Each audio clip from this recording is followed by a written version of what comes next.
London, 1666. A single bakery spark ignites, but within hours, fierce winds turn carelessness into an unstoppable citywide inferno. Official accounts say hardly anyone died, yet over 80% of the city vanished, tens of thousands left homeless, and the true cost remains buried.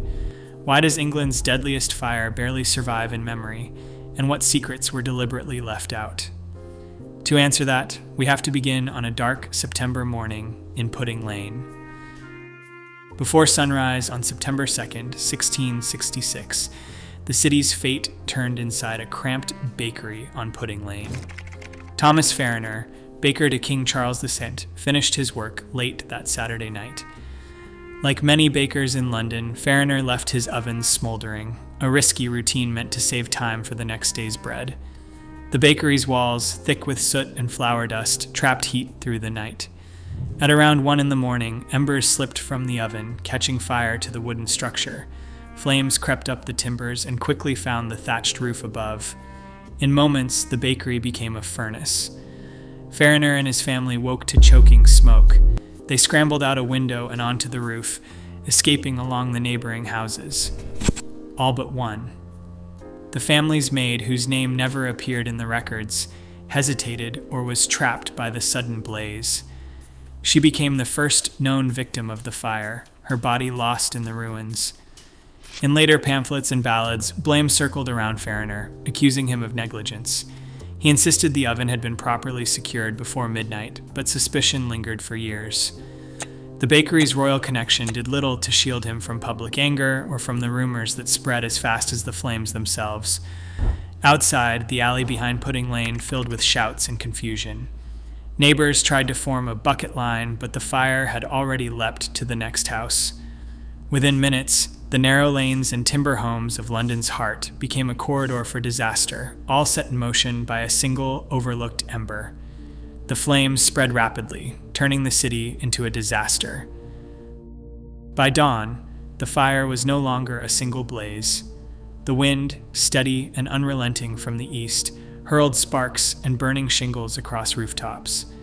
Flames leapt from house to house, feeding on oak beams and tarred timbers. The city's medieval streets, barely wide enough for a cart, became funnels for heat and smoke. Every window and alleyway offered fuel. In the confusion, parish constables begged to pull down buildings and create fire breaks, but no one dared act without the Lord Mayor's word. Sir Thomas Bloodworth, roused from his bed around 4 a.m, arrived at the scene. Faced with the roaring fire, he dismissed the urgency, muttering that a woman could piss it out. His refusal to order demolitions left the city vulnerable. The chain of command froze as the flames gathered strength. Samuel Pepys, who lived nearby, later wrote in his diary that the wind carried sparks into the air so as the whole city seemed to be on fire at once. By mid-morning, the wind shifted westward, pushing the inferno into the heart of London. Firefighters, poorly equipped and outnumbered, watched helplessly as entire parishes vanished behind walls of flame. Within hours, the fire had escaped Pudding Lane and was racing toward the Thames, devouring everything in its path.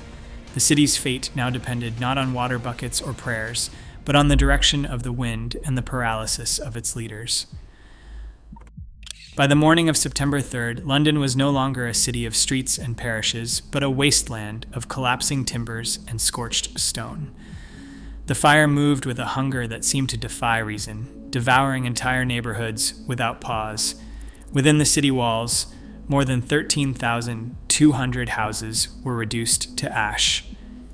87 parish churches vanished, their bells melted and their spires crumbling into the blaze.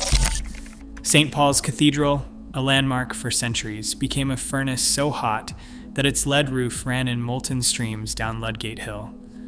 The fire spared almost nothing in its path. Markets, livery halls, even the Royal Exchange fell. The destruction measured not only in lost buildings, but in lives uprooted. Between 70 and 80,000 people, almost a fifth of London's population, were suddenly homeless. Families who had lived for generations in the same parish found themselves sleeping in fields beyond the city, clutching whatever they could carry.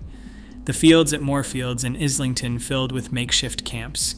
People wandered with carts piled high, searching for lost relatives or a place to rest. The city's civic heart was gone, its records and institutions erased in a matter of days. For many, there was no home to return to. The fire's aftermath left a city unrecognizable, its skyline stripped bare and its people scattered.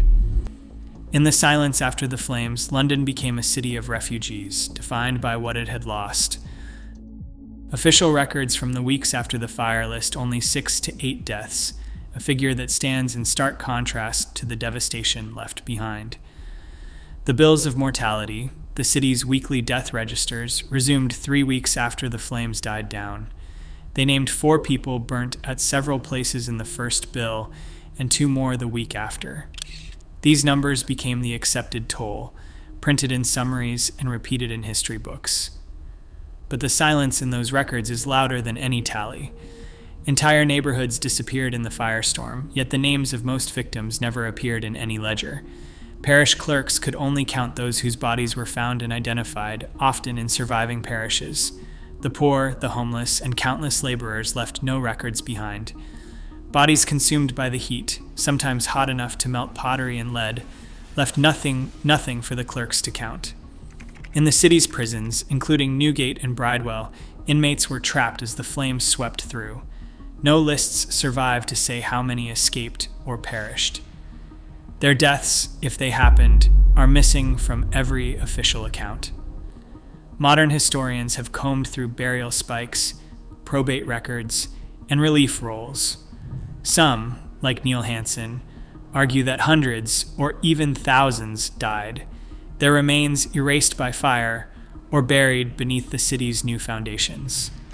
Others, more cautious, point to the absence of mass graves or charity petitions.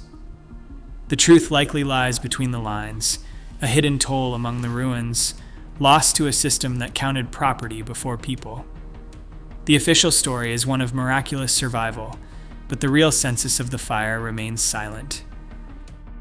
With the old city reduced to ashes, Parliament moved quickly. In November 1666, the Rebuilding Act laid out a new vision for London's future.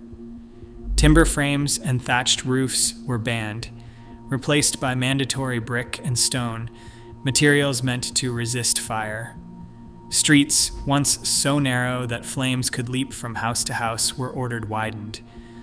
Party walls between buildings became law, each at least a foot thick, to slow the spread of any future blaze. King Charles II appointed surveyors, including Christopher Wren, to oversee the transformation. Wren's plans reshaped the skyline, most famously with the dome of St. Paul's Cathedral rising from the ruins. By 1671, new regulations required every house to have firefighting tools at the ready and encouraged the rise of private fire insurance companies. The city's disaster became the blueprint for modern urban safety, with London's new laws echoing far beyond its walls. The story of London's fire soon traveled far beyond England. In the decades that followed, colonial cities like Boston and New York wrote London's new fire codes directly into their own laws. Boston's 1681 ordinance required brick party walls and banned wooden chimneys, echoing the rules set in the aftermath of 1666. New York followed with its own brick mandates in 1677. Even Chicago, rebuilding after its own Great Fire in 1871, borrowed from these early models. Yet in London, memory shifted. The monument's inscription once blamed the tragedy on religious enemies, but by the 1830s, that accusation was quietly erased. Later generations remembered the fire as a story of progress and renewal, while the true scale of loss faded behind tales of heroic rebuilding. Industrial disasters and global tragedies soon eclipsed London's fire in the public mind, leaving the deadliest urban blaze in English history to slip quietly out of memory. London's fire safety laws were born from ash, but accountability for the invisible dead remains unfinished business. As cities grow denser, the lessons of forgotten catastrophes shape every regulation we trust. Memory fades, but risk never does. How much are we willing to forget? Share your thoughts below.